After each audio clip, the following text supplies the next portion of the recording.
Oh yeah, what up? What up? We are back with Silver Screen Breakdowns. If you guys are new to the show, my name is Alex. I'm Tom Bogarnold. You might recognize me from such classics as True Lies and Exit Wounds. Yeah. And if you notice how we got the jewels shining, it's because we're gonna be talking about, I mean, probably the Scarface of our era. I mean, I've heard it referred to as that. We're talking about Paid in Full, talking about a couple guys who are just swagged out teenagers and were the talk of the town, real trendsetters. Trendsetters, revolutionaries even in fashion and in the dope game, because the dope game and fashion go hand in hand, because, you know what I'm saying, you are on one side of the fence or the other, you know what I'm saying? The D-Boys was fresh. You know what I mean? Oh, yeah. And so Paid in Full comes out in 2002. And it's crazy because like Rockefeller, Dame Dash, and like a whole bunch of these big names, the big names in New York are a part of it. Phifer was in it. Freaking what's the other brother? Wood Harris, from The Wire, Remember the Titans, and Cameron, and like I was never into Cameron's music, at all, but much respect for the role that he portrayed here. I fuck with Cameron's music, you know what I mean? Because, you know what I'm saying, and a lot of it probably because, you know what I'm saying, because I never could stand Cameron until this movie. I was like, hey, Cameron's hard for that one. and it was nostalgic, even because, the real character was a real scummy, you know what I mean? Right. He was someone that you don't really want to rock with type shit. Yeah. And I mean, portrayed it real well because the highs were there. I mean, the lows were there from him. And I think he played it just right, at least from what we heard about, the real story. And so in the movie, their names are Ace, played by Wood Harris. Then we got Mekhi Phifer, who's playing Mitch. And Mekhi Phifer is the one who found all of this. I mean, he gets the script. He puts it in Wood Harris's hand, and that's really how it all kind of begins. Like Mekhi Phifer was like the big name kind of attached to this. I mean, he was doing some big things. He was in I still know what you did last summer. What? You remember it even goes back to where he was in that Brandy Monica video. He was the dude that they were fighting over, The Boy's Mine. Yeah, I mean, shit. He was in 8 Mile. Yeah, you know what I'm saying, I mean, sure there was a gang right after. So 8 Mile was probably filmed like right after this. Yeah, and then that's right, because this one came out when I was in high school. Yeah, 8 Mile came out 1 year later in 2003. Yeah. So they might have been filming back to back on those two movies. One was underground and one was crazy known. Dipset is popping too at the time. Dipset rules the world at the time too. So Cameron, you know what I mean? Like, yeah, that shit was dope. Man. And so in real life, their names, because we've been going down the rabbit hole of the behind the true story, behind all this, because it is based on a true story and real fucking crazy. I mean, the first time I watched this was in 2005, and it hits Netflix, and I'm reading the description, and just sounds like a crazy gangster movie, so I just want to check it out. I go into the barber shop like a week later, and they're probably talking about this because it hits Netflix, so it's just a topic of conversation. And my barber's from New York; he's from Queens, and he's a little bit older than me. So I mean, he was around, when all this shit was like going on. He was probably like, a little youngster, getting into his teenage years when all this shit was going down. And they're telling the real story. I'm like, what the fuck? That's a real like I didn't see it was based on a true story when I turned on the movie. Yeah, hell yeah. You know what I mean? And the shit. And the movie is cool, but when you start going down the rabbit hole, the story is way like flyer, bro. Like these motherfuckers just have the new whips on whips. You know what I mean? Just like 16, 17. Like, so it's like, knocking $100,000 car out is nothing. You know what I mean? They go up, pay cash, and they just have the new shit all day, every day. You know what I mean? Rapid. A year before it even comes out. Right? And like, you know what I mean? They'll just pay the cops off. Like, it was like, they really did their thing for a minute, bro. Really, You know what I'm saying? Spoiler alert for for those who don't know, but they probably would have been more infamous because they would have got larger and then probably would have got popped by the feds eventually. You know what I'm saying? But like they got took down from the inside. Rich gets murked out by Poe. You know what I mean? And you know what I'm saying? But yeah, bro, like you know what I mean. And it all starts from humble beginnings. You know what I mean? Like it's crazy too because they were talking when they were talking AZ, who's Ace. They're talking to him, behind the scenes. He's giving some stories, and they don't know if the government is in on this, like with all the shit, with Freeway Rick Ross. Like you find out later, all that show Snowfall is based on his life, where he's like really getting the bricks, from like the CIA or some shit, and they don't know. I mean, there's a whole bunch of thoughts of that Lulu was connected to those dudes, and that's why they could really have free reign to like get as much money as they were getting. We're talking millions upon millions of dollars they were getting. That's a cool theory because you know what I'm saying. A lot of times, that's what you would do is like go into the inner cities and infect. You know what I'm saying? Have them be self-destructive. You know what I mean? I mean, the CIA, this is not new to them. You know what I mean? No. Yeah, and most of the time too, it wasn't like this is what the CIA plans to do. Most of the time, it's rogue CIA agents that are just they're taking advantage of what they can get away with. You know what I mean? Like for all we know, Lulu could have been infiltrating like a cartel or something. He's just like, he's just working for the cartel for real. You know what I mean? Totally could have been. It really could have been. Well, so what we like to do on this show, if you're watching us on YouTube, you got to check out the podcast because YouTube doesn't like us showing all these scenes. But in the podcast, we got all the scenes in there. So they're pretty much watching it with us. We're smoking a bunch of tree. We got the shrooms flowing. And we just love watching movies. And this is one of those movies that really takes you back. So let's take it all the way back to 2002. I love how the movie starts off. We're just going to get into the opening scene. It shows the stage, where all the D-boys are at. And it's one of those flash forwards, in the movie where it's showing something that happens, maybe 3/4 of the way into the movie. And then it flashes right back to the beginning. So here we go.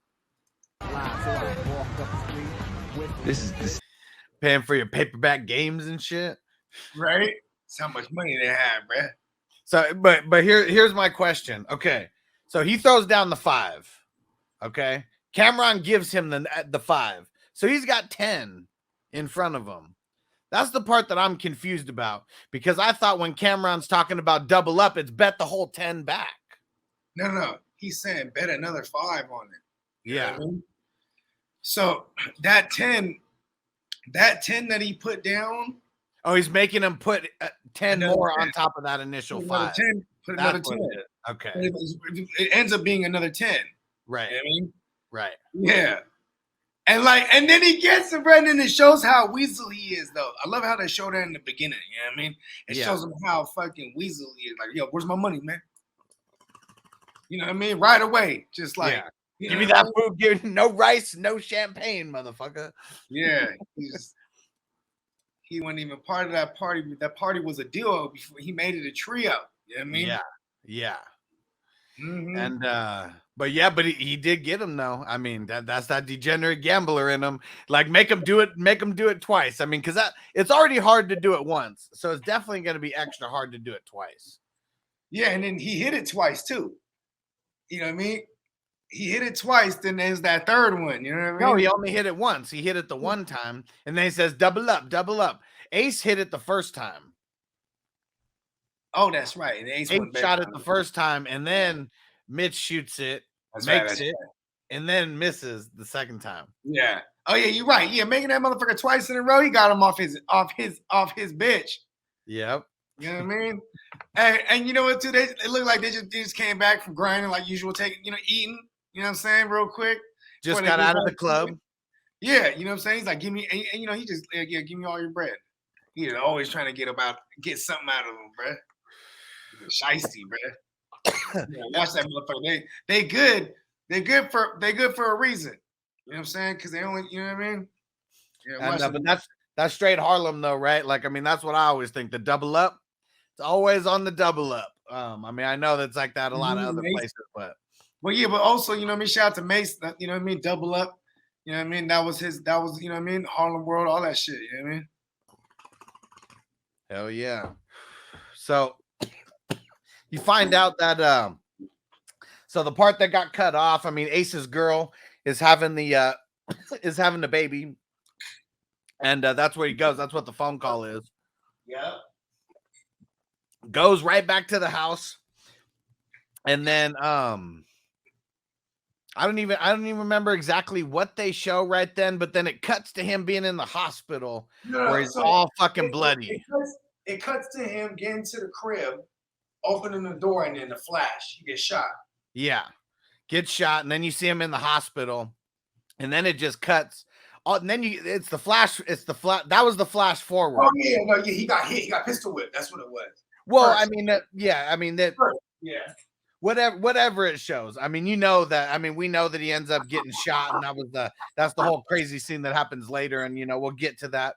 And then he's right back to the cleaners, where everything starts. And in real life, it's crazy because AZ was like, man, he was like, I wish I never would have, done shit to quit the cleaners, because that was his spot.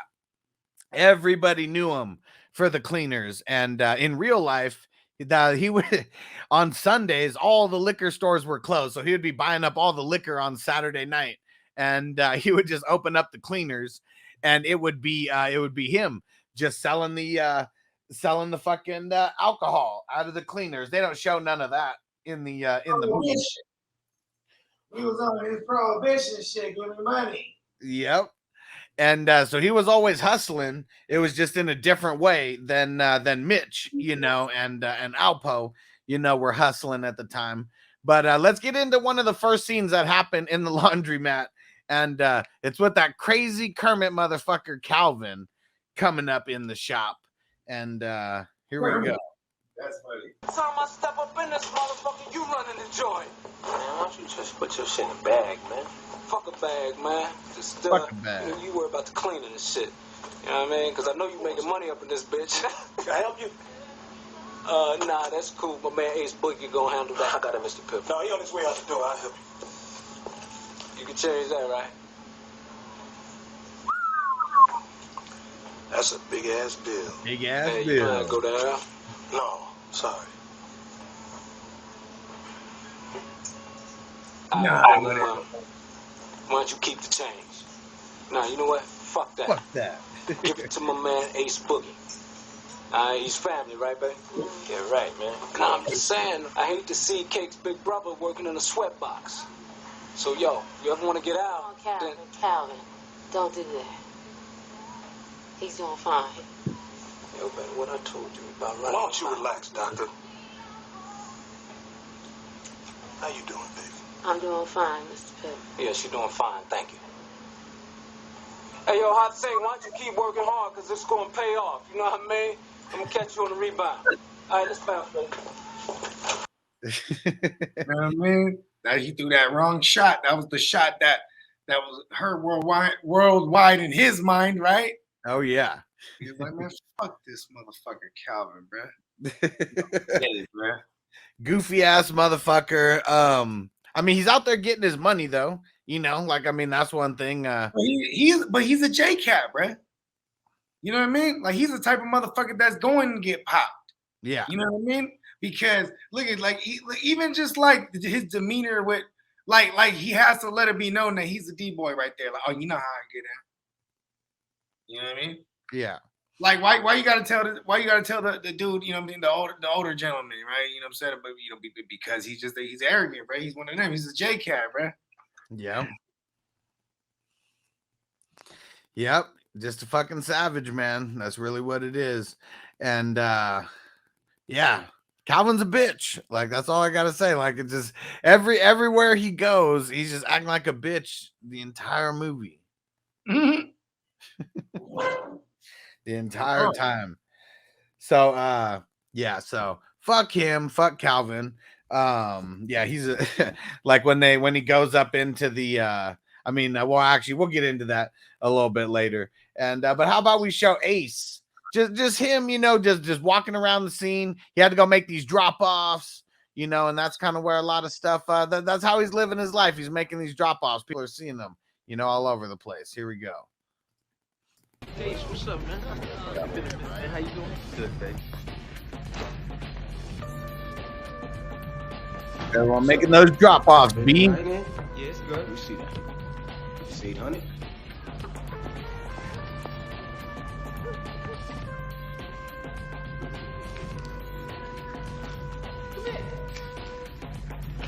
How you doing, Mr. Parker? Hey. Got your delivery here. Everything cool though? Yeah. Good. All right, handle your business, man. I'll be back. All right. 18. Hey, pasa? Hey, excuse me, my friend. You work for the cleaners, right? Yeah. Could you take some clothes for me, please? Just a few things. Yeah, I'll be right there. Okay. Go ahead, man. He immediately smart diagnosed it right away. He was like, I'm gonna get one of these kids to work for me. Yep, and He's like the CIA.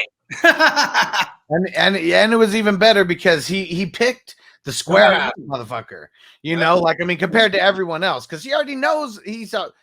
We'll talk about it right here. He did say it right there. You work at the cleaners, right? He knew it's like, okay, this is the good kid. I'm gonna corrupt the fuck out of him. Yep, knows everybody in the hood. He got the good front. Come in. Come in. You want something to drink? A soda? Nah. But I take that laundry though. Damn. And you know that this is some ghetto ass building that he's in. Balling. His shit is fly as fuck compared to everybody else's. Comes in, damn. Hey, offer some soda. You know how much motherfuckers love soda, bro, in the 80s, bro? You got soda. That's, you know what I'm saying? You're a baller, bro. You got soda at home. What? You know what I mean? And you know, I'd imagine this is not even the east side of Probably not. I gotta get these clean too. He is a goofy motherfucker, though. Ace. Acito. And what's funny though is Lulu's calculated because he already knew if I put this kid on, he could just sell it to this guy right off the bat. Boom, yeah. You can. He got all this information already. He knew it. Yeah, and so Ace just immediately, you know, plugged in. Doesn't even know, you know, how much he actually is going to be plugged in, you know, after that. And that's what's kind of dope is just like those random connections is how this shit happens. You know, it's never. I mean, you know me. I was about to say I'm on the shrooms, bro. Nothing's random, bro. Yeah. Well, I mean, it's probably random for him. Probably wasn't random for me. Unless you're going with the CIA shit, he was the plant. You know what I mean? Yeah.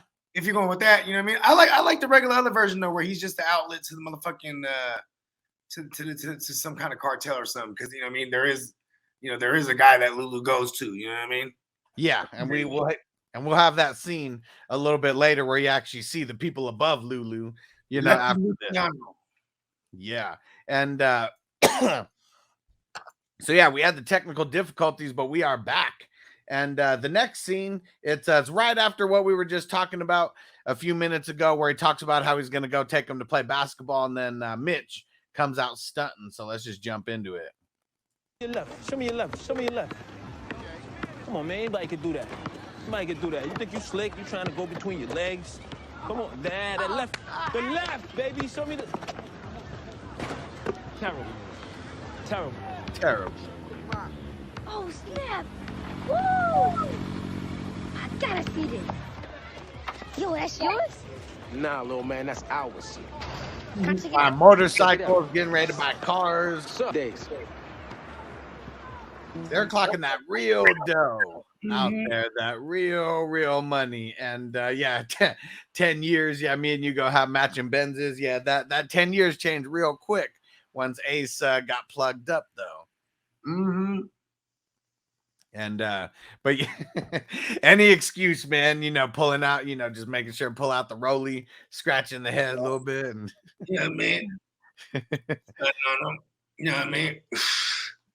and everyone wants that. Like, I mean, you can't see that many people have that kind of stuff and then just like not be the guy with that, you know?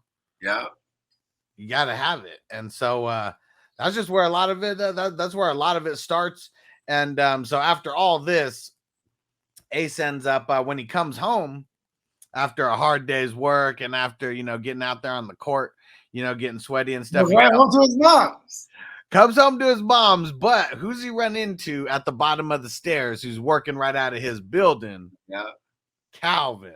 Yeah. Calvin, bitch ass. So here we go. Because everyone in New York, they got a building that they work out of where they're trapping out of. And everyone just traps out of the, the lobby or whatever because they got the work, in the mailboxes and all that shit. And that's how Calvin probably hooked up with his sister. Yep. He's always there. She's always coming through. He's got the dough. Yep. Here we go. Your girl will suck your dick all day. Okay, man. No problem. This puts in perspective that, like, it's like, man, at the same time, it's like, yeah, that's what your sister's doing to me. Yeah. And Calvin's just a stupid motherfucker. And but he's greasy. But 800 in a day, when Ace is making $75 in a week, he's making nothing, over there. I mean, this is the early 80s, so I don't know what the average pay was, back then for a week, on someone like a teenager, a job that a teenager is going to have, but yeah, 800 in a day compared to 800 in a day compared to 75 in a week, he's just a clown ass motherfucker and he wants no part of it. So I could not find the scene where they're eating dinner, but that's one of my favorite scenes because like it shows how much of a bitch like Calvin is. And like his sister, I mean, it's crazy though, because in real life, I mean, Ace is like one of 7, I mean, he's not just one of 2, like they make it look like. And Calvin, like he's flexing, he's here, Miss Billups, here's some money for the groceries, breaks her off some bread. And I mean, she's thank you, Calvin. And then tells this girl, come on. And she was like, come on, where? We're about to eat. And he's got his frames on, but he ain't got no lenses in them. So he's like, nah, Mrs. Billups, we're going to go out to eat. And she's like, go on ahead, Calvin. She'll be right behind you. And like Calvin goes out and like he walks out of the room, but he could still see Ace and he's like flashing that money at him. But the mom is so on point. She waits until she hears the door close before she like looks at her all crazy, and like Ace is like, you stupid. And she's like, whatever. Cause like, I don't know what's she going to do. Right. Yeah. And, but that's just everyone hates on Calvin. He's like too good for them, and, just a little bitch. He is a little bitch. But the mom, because I always felt like when Calvin hung back, it was to show Ace, but it was also to listen, to see if someone was going to say some shit, about him. Yep. And the mom, she's so on point that she already knows. She's waiting to hear that door shut before she starts talking shit or giving her the look or whatever. So the mom was hella savvy too. Yeah, because you know what I'm saying, these are at the end of the day, they're dangerous individuals too, you know what I mean? And of course that's like a mother's nightmare because now like here's the daughter, she done brought one home. Yeah, he's giving some money. She had no, it's funny too, she reluctantly took the money, but she wasn't gonna not take that money, you know what I mean? I mean, everyone's broke, like, I mean, Ace dropped out of school to work this job for $75 a week. And then he's turning that 75 into 150, doing his little liquor hustle, but still 150 a week, I mean, that's not a lot. That there ain't a lot of money coming in, at that household. It just is what it is. And, but then the next day, I mean, everything is moving, for Mitch, and maybe it's the next day, maybe it's a couple weeks later. I mean, who knows the time span of the movie, it ranges over a couple years, but, Mitch comes rolling through with his new car and everyone's got to make drop-offs, being it's that classic drop-off scene. And let's just get to it. Cause this is one of those times when, I mean, Ace likes being Mitch's sidekick. I mean, he likes it because Mitch is like, he's the star. He's the star of Harlem right now. It's a nice place to be. Here we go. Stunting though, and Mitch ain't turning down the bets. He's all about it. Hell yeah. You saw it in the beginning. You need to be fucking with me. Bam. 5 G's right on the table. Let's get it. And especially a little I mean, to them, like, you know, 5 G's is nothing. Like, that's just a couple drop offs right there. Right? Yeah, they're really getting that money. And the real backstory too, bro. They had some things called the jukebox, bro. And like, you know, the jukebox, you know, went from Mitch to it went from Ace to, like, you know, when Mitch got out, he put Rich on it. You know what I'm saying? And then, like, eventually, that's what Alpo had, because he was like, all I wanted. Eventually, he just wanted the jukebox, because, you know what I'm saying. And then hella songs was made because of it, like Sugar Hill, you know, because that's where it was at. It was on a street called like Sugar. I don't know if it was actually called Sugar Hill or that's just what they called it, but you know what I mean. That was a street where the jukebox was at. You know what I mean? Yeah. Whatever the jukebox was, it was like, I think it was like it was like somewhere where they I think it was like a pizza joint or something. Yeah, where it all goes down. Yeah. But like, and it would just be juking, bro, all day. Whoever had, and they said at its height, it was making like anywhere from 80 to 100 a day. You know what I mean?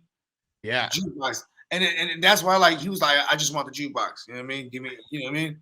And this, and you know what was crazy? It was so hot that, you know, they were like, go ahead. You know what I mean? So, like, you can have that. You know what I mean? Yep. Doing real big things. And so Ace, he finds that big ass rock, and of course he knows something's up, and he probably knows that Lulu's a drug dealer, you know, at this point. Like, I mean, no one's got fat ass rocks of that, you know. But we hear a little bit more, and we hear how his mind works. He does a lot of thinking out loud, and it's really cool, because I really like the exchange, because in real life, AZ and Lulu, like, I mean, he said they were like family, you know, like, I mean, there wasn't too many people who came to visit him after he got shot, you know, outside of his boys, but he said Lulu was there, even though the cops were lurking around a bunch of shit. Yeah. Well, he had a good front too. That's why he could move around. Ain't nobody was on him, unless you go with the CIA shit. And it's just like, yeah, it makes all the sense. See, it even makes more sense now, right? The more we talk about it, I'm just saying. That'd be good. Make sure he's good. So he here probably we doesn't go. even talk with the accent at all. He's just like, yes, he's a Mexican American. So funny. So here we go. Ace going back to Lulu to return that rock. And I think that was just to show a little bit of loyalty by bringing it back, because we see a little bit of loyalty later where, like, Ace also acquires something that isn't his, gives it back, and says, nah, that ain't my style. Mm-hmm. So here we go. Here's Ace and Lulu. Why I'm not a drug dealer? Grinding. Yes, Ice. Right, and that's the most tragic of the real, because the fact that it's based on a true story, like, it's just tragic, because the uncle was really crooked like that. You know what I mean? Yeah, and I mean, it sucks, because, like, he's just, I mean, I guess when there's some of those people, you know, they're just around money, they don't know how to get it, and they just expect it. You know, they feel entitled to it. They show him looking at the kid too, right there, like, you know what I mean, kind of like a little foreshadow. You know what I mean? Yeah. Yeah, like that's the connection, you know, to that money. And yeah, Ice is a fucking bitch. Right. You gonna look out for family, right? And he already gave him, you know, some work that he was supposed to be making money off of. But yeah, he's one of them. You know what I mean? He's a knock. Got high off his own supply. Yo, mom, no real money. And you know what's crazy is one thing I wanted to bring up, because in the, you know, they kind of sum up the character, or the real life AZ in the beginning, where the mom is like, you know what I mean, because he's always been lucky. You know what I mean? Right. Yeah. Just finding things. So this is just, I guess, you know what I'm saying? You know, you can say the universe or whatnot, but this is just, it was one of those instances where he didn't just find a rock. He found the guy, you know what I mean? This is the line right here. It's the pipeline right here. Yeah, you know what I mean? the pipeline, probably like the best pipeline that you could get. In what do I New need a York. car for? Like, what do I need a car for? You know what I mean? Yeah. And that's probably why he's not even no Spanish Harlem either. If you look at that, if he does, you know, because he is working for some other comadres, you know what I mean? Mm-hmm. So that means boom. Now he's tucked off over here. Like, listen, you know, this is how we can get the with the black market. You know what I mean?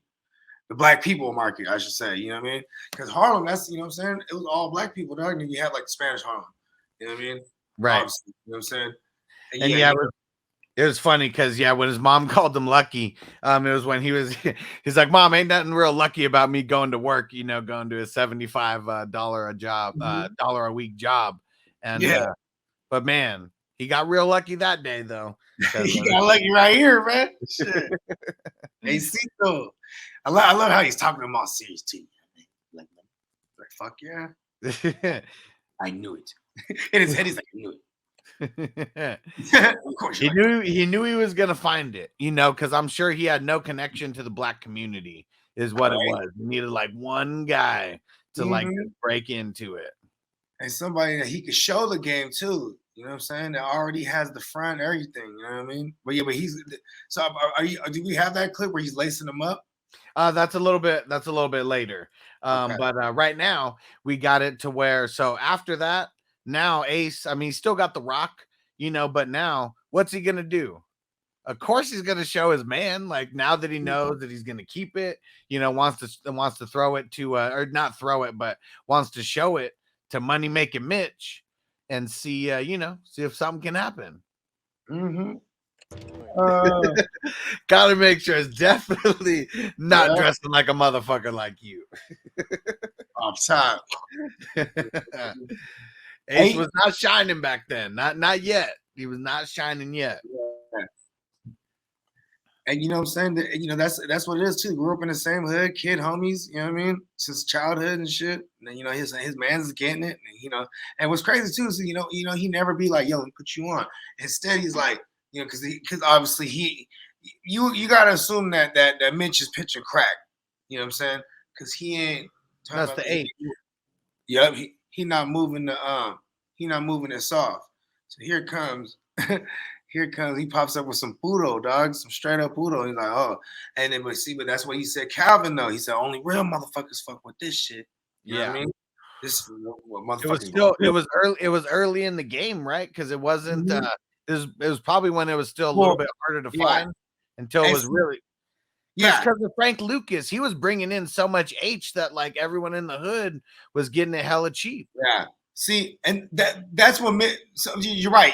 Mitch was moving to H. You're right. You know what I'm saying? Because here's the thing: is Calvin, he was on the early thing where he's moving it to people that's cooking it up. You know what I mean? Right. That's why they needed a straight butter. You know what I mean? But then but then also in the mid '80s, super explosion, bro, because of the movie, because of the Scarface, bro. You know what I mean? Yeah. And that's when everything really started. I mean, of course that's how they built the timeline. Also, disco, like into the 80s, right? Like, the disco scene was still, it's really just people that was just, partying in the club doing mad. I mean, my uncles and shit used to tell me stories like in the early 80s, you would just be out somewhere at some bar and like people would just be like doing lines off a pinball machine or something. Like no one gave a fuck. It was just normal, bro. Yeah, it's just how everyone was getting down back then. Women, all kind of shit, bro. Yeah.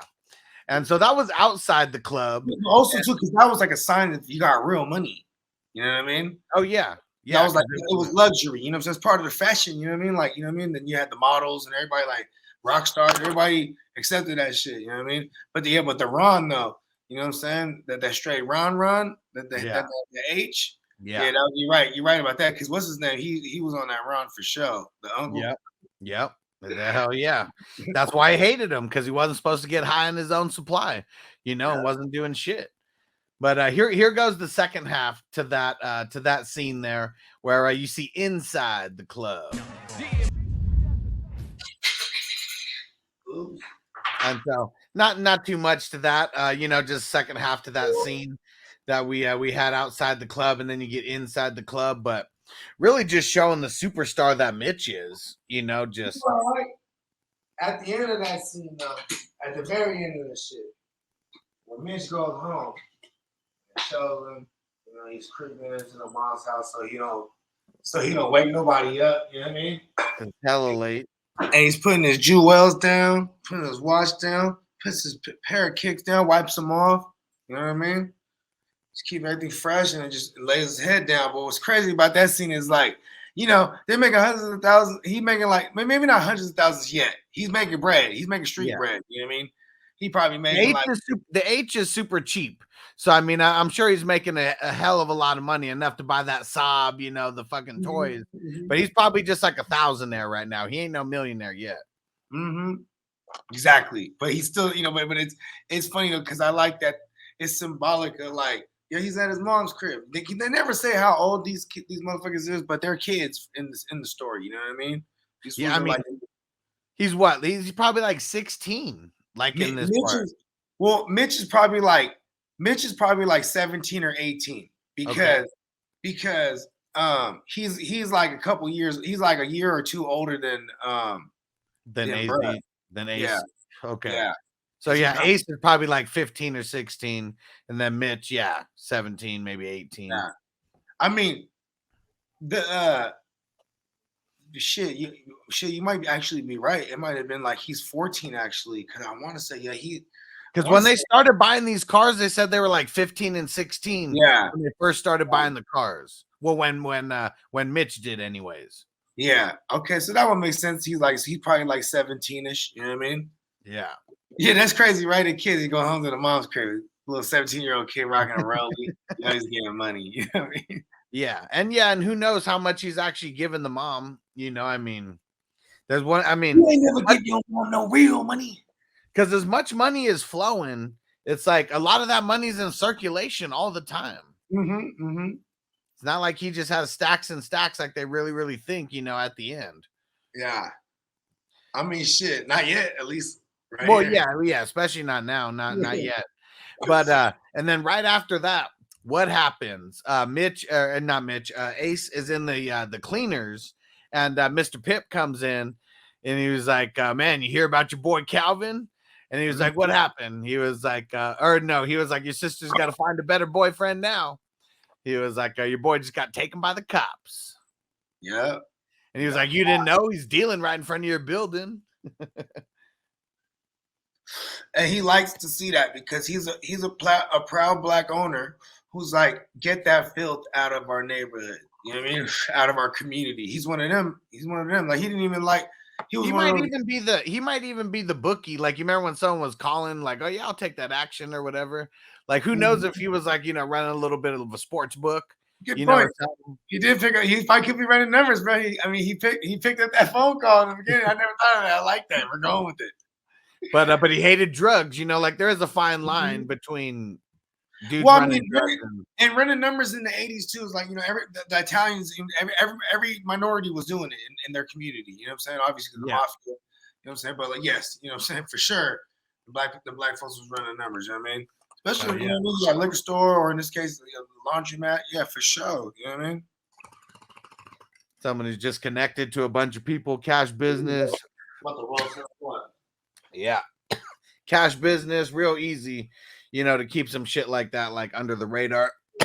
So Calvin, he gets taken down, and then Ace, he's got that big ass rock, you know, and he's he's pretty much he's just going home. He trying to home, you know what I mean?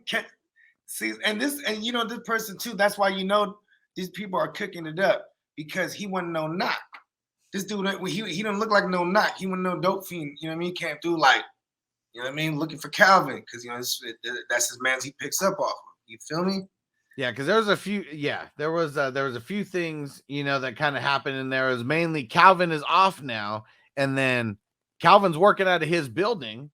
So Ace comes in, he sees someone in there, you know, who's one of Calvin's clientele, and cops must have been watching this dumbass. Yo, Chief, you seen Calvin? Nah, he got locked up. Yo, taking his place? Never mind. Hey, yo. Hold on 1 second, man. What you looking for? Just one. All right.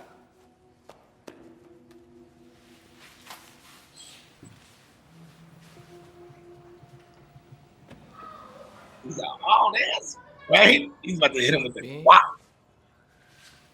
One. You know that's got no bottle?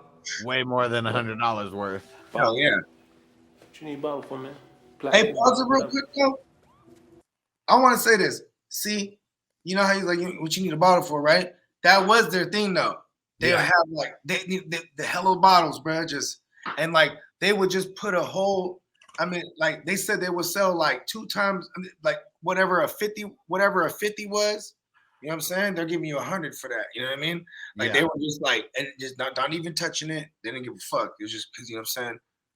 Oh yeah, well my bad. I'm jumping the gun. I'm sorry. I'm not sure. Right, I told you to pause it, dude. And he came with the kill because it hasn't been stepped on yet at all. It's that butter. Man, it's better than Calvin stuff. Yeah, it says it right there. It's better than Calvin shit. Y'all could hook up with you later, right? Nah, man, across the street. Building across the street. All right, Chief. Peace out. Right? So now he already know he got the taste of the game. He's like, ooh, I'm going to Lulu's. You know what I'm saying? Yeah, because real quick, like, man, I just made 75 in a week. I just made 100 right then. I mean, he just made a week's worth of work in 5 seconds. And you know what's funny too is when you put it into perspective of, I mean, these are grown men playing the roles, right? But when you put it in perspective of this, you know, this is like a 15-year-old kid. You know, because a 50-year-old kid, he's walking around with this. He don't even know what he got on him. You know what I mean? He's just walking around with a big ass clump of soft. You feel me? Like that straight butter too. You know what I mean? Yeah, hell yeah. And That's like you said, how did I mean? and like you said, straight back to Lulu, because once he gets that 100, he already knows there's plenty more where that came from. And so now it's time to go back to Lulu, go see what he's talking about and see how this all works. And so here we go, Lulu putting him up on this. Lulu gets a kick out of this shit too. Oh, he loves it. Because he wants to be the mentor. He wants to like teach someone how to be really how to be a boss. And yeah, showing them the key, you know, and just showing them what it's all working up towards. And then, man, right? There ain't nothing after that. The math, breaking them down on the math. You feel me? Mm-hmm. Coke. Yes, but that's a kilo of coke. Yeah, 1/8 of a key. Do the math. That's 3.5 zips. Yeah. Well, of a key, yeah. Well, hold on, 8. So yeah, 36. What's an 1/8 of 36? Actually, I did the math wrong. Yeah, hold on. Yeah, it's like, yeah. What's an 1/8 of 30? What's 1/8 of 36? That's 4 and something. Almost 5. Yeah, 4 and something. Okay, it's 4.9. Okay. Yeah, so he broke them off a little bit under 5 zippers. Yeah, and so I don't think Mitch really knows. I mean, I don't think Ace really knows, you know, what he's going to be doing. You know, right now he just knows that he made $100. Like, I mean, just like that, and he's going to figure this out. You know how to do it. But right as he meets Lulu, this is when Mitch, you know, he finds out some shit. Finds out that one of his spots gets robbed, and he has to, you know, he has to put it down, bro, because, bro, if you don't put it down, then it's never going to stop. Now you ain't seen it. Motherfuckers robbed, and you know what I'm saying? They robbed his mans, right? One of his workers. Yep. Yeah, and you know what I'm saying? You can't, and, you know, we got to put it down. He made so good here, on it.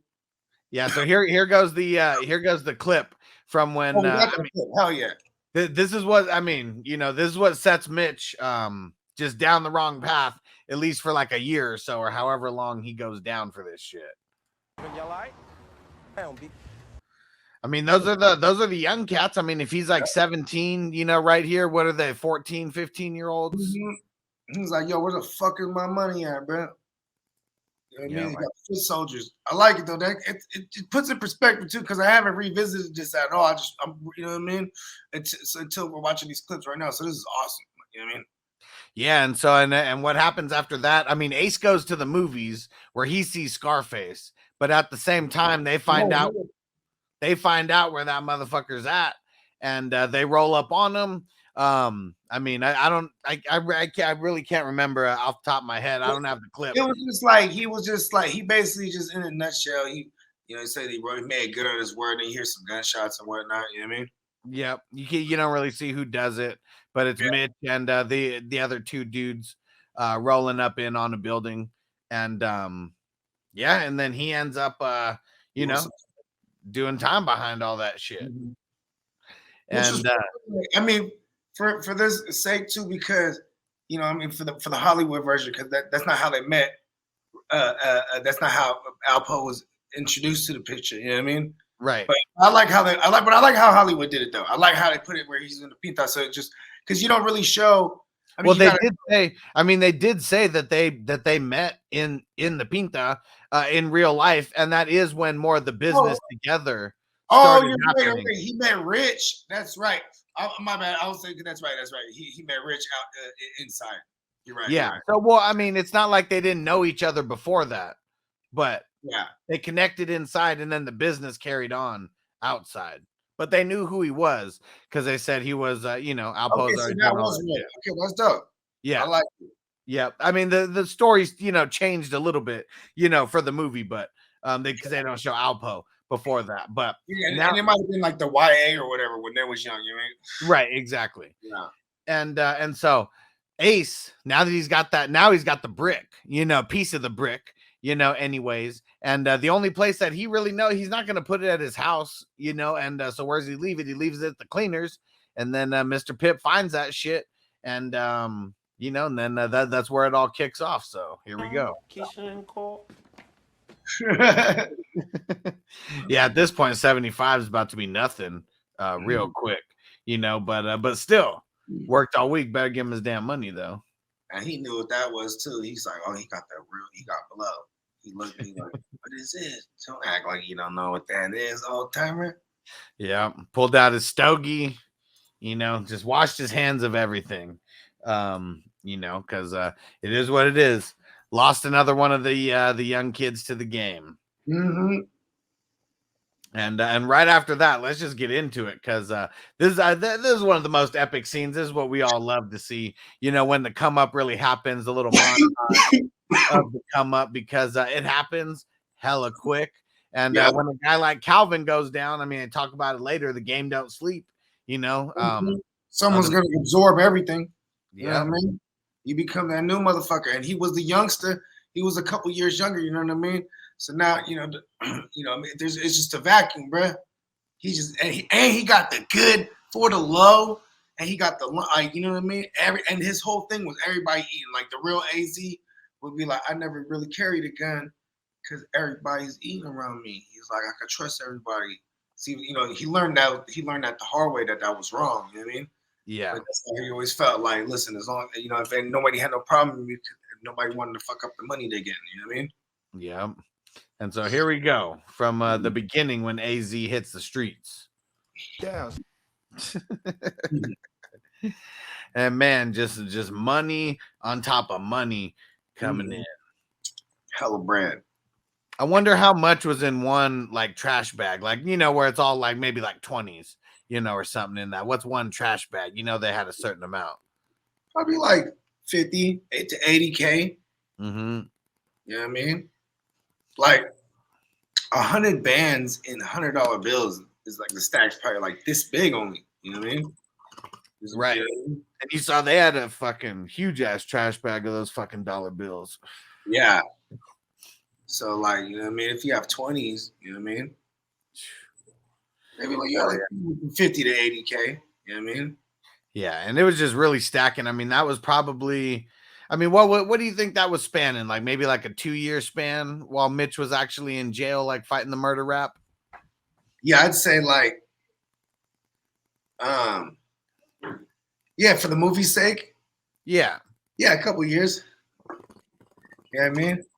What do you think it was in real life? When it comes out, she's pregnant, remember? Yeah. Like, oh, yeah, right. You know what I mean? So like, even if you just looked at it like that, there's already. Well, it doesn't mean that. I mean, it doesn't mean that it happens like right away. Because when he came out, you're like, oh, well, like, but yeah. So I'm saying like maybe like 4 years. You know what I mean? Okay. I mean, like he obviously beat it, right? You well, yeah, but I mean, it's not to say he just went to jail and then he like impregnated her like the first time they had sex or something. Yeah, that's what I'm saying though. Or maybe like you didn't start seeing her until right away neither. You know what I mean? Maybe it took a little while. I mean, yeah, for the movie's sake, yeah, hell yeah. He's just, you know what I mean? Probably but it was moving quick. You know, I mean, the way that he had the good, and he had the plug, you know, on it and just plugging everybody around versus being the guy. You know, I mean, you don't want to be the foot soldier forever anyways. He just had, I mean, Lulu was putting him on really. I mean, how to put his little structure together. Had to be. And so it goes from all that, and then it goes back to like the reality of like Mitch, you know, in jail. And we're finally introduced to Rico. And he already knew who Mitch was. You know, I mean, they already knew each other outside. They make it look like Rico is just kind of like on the outside looking in and kind of sees an opportunity to help him out, get next to him. Go shopping. Yeah, it's just, you know, I mean, that's the start of everything. We don't really know the timeline, but that's really the only, like, the side of, like, Ace that you see that's not him in the game.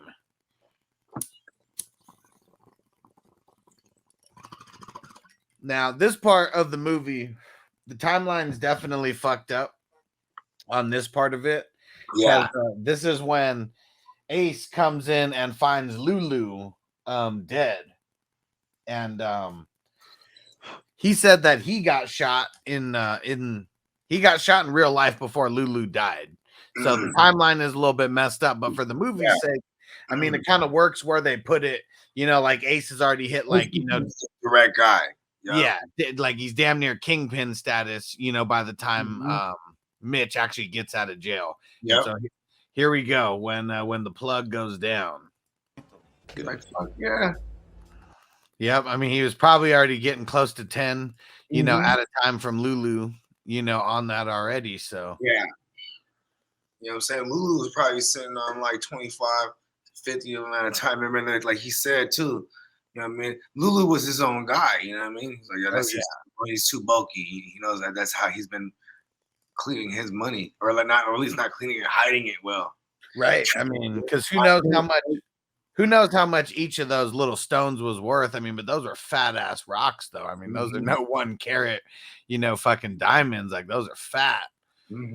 I don't even. How much do you think each one of those? Like, how many carats you think each one of those was?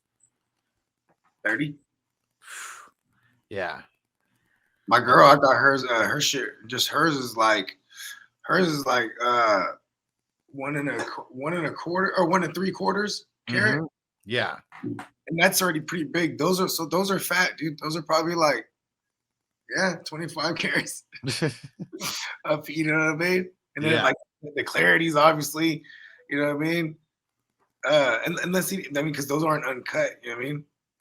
Hell yeah. Those were fire. And I mean, you see what I mean, because I like how they show, you know, what Ace was getting from Lulu's versus, you know, like going back and forth, you know, between the timelines or whatever there. And because he found a fat ass stash. I mean, there was a whole bunch of bricks, you know, that he found. So it's really just all the money that he turned over, you know, all the rest of the shit, you know, I mean, he was keeping for himself. Yep. Smart. But still, you know, all that money. I mean, that's someone, and it's funny, like right off the bat. Oh, what's this for? You know, it isn't my birthday, and then, but you know that cash right there, you already know he's breaking them with the bricks, you know, right there. So it's really just propelling every piece of business that he has to the next level, and I'm sure he's getting he's definitely getting a price cut now, taking those 10. You know, off the top. So, I mean, just more money's about to be stacking and prices aren't changing for anybody else but him. So, shit's just about to boom and boom. Yep. Everybody eats beat. Now, Rico, he gets out first. And this is, I got the little scene when Ace actually meets up with Rico. Talk, B. We definitely going to do some business, B. Yeah, once Mitch gets out, we definitely going to be doing some business. And so Rico, I mean, he already knows. I mean, the little narration was, you know, and they were back in jail. Everyone knows who, what's happening on the streets. Knew that Mitch was like first about to get on, you know, as soon as he gets out, get put on with some real good shit. And Rico's trying to be around that. I mean, that's kind of, I mean, he senses that, like he finds those little ways to get in. He knows the right people to be around. He's not really the guy. He's flashy as fuck, but he still needs the plug. Yeah, and I love how you can't even determine where he's from, right? Uptown, downtown, east side, everywhere. Everywhere, you know what I'm saying? But also because like and, a little bit of his backstory is, you know what I'm saying, even in the summers as a kid, you know what I'm saying, growing up, he was sent to a white family. There was a white family, so like, you know what I'm saying, and and what was he, Puerto Rican, Panamanian? Puerto Rican, yeah. You know what I mean? And so he would stay with his white family, so he got to see like both sides, you know what I mean? And like, and they even said all the way till he was like 15, right? I think so, yeah. Until he really started like getting into like pushing the work. Like he still went there when he was 15. And even when he was on the run, like for the the murders and all that shit. He was, you know what I'm saying? He tried to go stay over there, and they're like, we can't help you. You know what I mean? Yeah. They're white. They're like, no, we can't. You be accessory. He was on to something though. He's like, you know what? I'll stay in my white family. They'll never find me there. Yeah, and really, it probably just would have been going there to like rob them, and then bounce out of there on the next place. Right. But he probably, because he was in that state of mind too. And what's crazy about him is like, I don't think he was a user at all. He smoked weed and shit. Right. He never, you know what I mean? Yeah. Because like that bloodlust is a real thing, bro. Because you know what I'm saying. Even if it wasn't him, he was commissioning like a lot of Look, I'm going off the rails again. So let's get into the very next scene that they did. It's where Mitch actually gets out. And even though the timeline probably wasn't working out the same, it's like literally the movie sake. Yep. He been in the penalty box for too long, man. He got out the penalty box skating real hard. Gave his little bread, like, here, go, give his bread to him. Yeah, probably like 10 racks right there. Because you know what I'm saying, he's looking like, he's looking like 1983. You know what I mean? It's 87 now. It's the 80. What do you say? That's the whatever joint. I don't even remember what year. 84, I think. He did right? say No. He did say 87. You're right. Yeah. So for context, maybe for the year shit, if we are gonna mash it with like some of the actual timeline, probably did like 5 years. You know what I mean? Yeah. Yeah. And he he didn't go down for the murder rap. He ended up getting acquitted finally, and so that's why everyone's in a good mood now. Yeah. Back at it. Way different now. Ace is the one calling the shots. Yeah, I like the parallels. I love how for cinematic purposes, you know what I'm saying, it's just writing how like it's like first he's pointing, I see what you wrote early on, and now you know what I mean, the script was flipped, you know what I mean, but he's making sure he put his mans on because that's really what he liked, you know what I mean. He's always like a businessman. They said like in real life. He was one thing about like buying hella cleaners and whatnot and laundry. Yeah. You know what I mean? George Jefferson of the ghetto, B. Yeah, he was already thinking like that for real. You know what I mean? Yeah. But then it was like, just like a true businessman, he's seen the vacuum and the business opportunity that was set by Lulu, bro. And that's sad because I like Lulu. You know what I mean? They killed him off too early. Like, you know what I mean? Did him dirty. We needed to see more of that character. Right. Whoo! This is the wave of the future, baby. Like they could have a whole movie about Lulu, like a spinoff, like a prequel, like young, you know what I'm saying, young Lulu. That would be fucking dope because then you could have Ace in the mix a bunch, because you only show, like 3 scenes with him and Lulu in the movie, but I mean, obviously they did a lot of business together. They're around each other a lot. Is the CIA shit for real? I mean, not for real, but is that for real a theory, or is that just something you thought of? No, AZ mentioned that in one of the Vlads. He doesn't know, but I mean, that's what he thinks. Wow. Because I mean, man, just look at how big they got for so long, and then he's like, yeah, and then in the 90s, shit changed a little bit. Everyone starts going down. Yeah. Dang, that's real. Because he got murked out. Yeah. Hold on.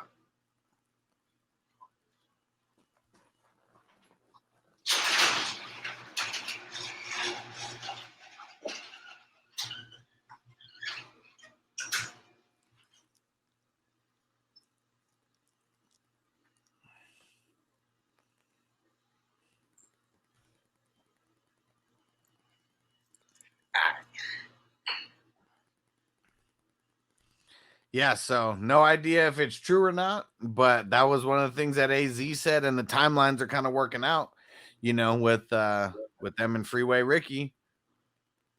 Wow, that's crazy because it would make sense, bro. You know what I'm saying? Like, because the CIA, another thing that they had pilots. You know what I mean? Yeah, mad pilots. Yeah, I mean, pilots that were brought into the CIA solely for shit like that. You know what I mean? Whether it was arms, in this case, contraband in general. And that's what was already coming in. It was a whole bunch of blow that was coming from what, Nicaragua or some shit like that. And just, you name it, bro. Hell yeah! So because you had all, there's no way that it was just one connection in the entire country that they had. No way. Yeah, no way. I mean, they had. I mean, especially because like Mexico, a lot of times, you know what I'm saying, you had the places where they would take the raw. They would take the raw. They would turn it. You know what I mean? Yeah. Whatever the term is, you know what I'm saying. You know what I'm saying? Same way. Like you ever see that shit, bro? When they're stomping it out and shit. Like, damn, they got their veins all crazy on their legs. Like, oh shit. Yeah. So they doing it old school. Yeah. All right, next scene. Let's jump into it. So we got the one scene. There you go. You still got to process it. You know what I mean? There we go. Yeah. So we got the scene with Mitch and Rico. It's pretty much like the next day, like right after him coming home, pretty much, or maybe even like the next later in that day. Who the hell knows? But Rico comes over to see Mitch, and just chop a little game. School. That's it. All right? Aye. All right? Aye. Ready to be a big man? Come sit in the front seat, man. All right? Oh, and one part that got cut off there was he was like, yeah, Uncle Ice says you guys be throwing around your money all crazy in the club. So, like, Ice is always like, yeah, just in his ear. Life is good in Harlem, baby. But he knew already, man. Trying to do all that. Too much uncontrolled environment. That's why they call it Harlem World. Yeah, man, it's its own thing. Hell yeah! It's like the Bay. It's like the same way I feel like at the Bay Area in California. You know what I mean? It's its own thing. Same thing with San Diego, right? If you think in LA, it's just like they're just these own vibes. You know what I mean? And everywhere's got their ghetto, that's for sure. And I mean, Harlem's just one of those areas. Yeah, hell yeah. I mean, shit. The good side is Manhattan. You know what I mean? Yeah, I mean that's what's Yeah. What is it? Cross 110th Street is where it all changes, right? 110th Street. Yeah. Now we're gonna have to go back down to Jackie Brown train, and but if you guys haven't listened to the Jackie Brown Silver Screen Breakdown, you got to go check it out. It's definitely been one of our hottest podcasts. It's got a lot more views than all the others, so I know people are going back and finding that one and probably liking it.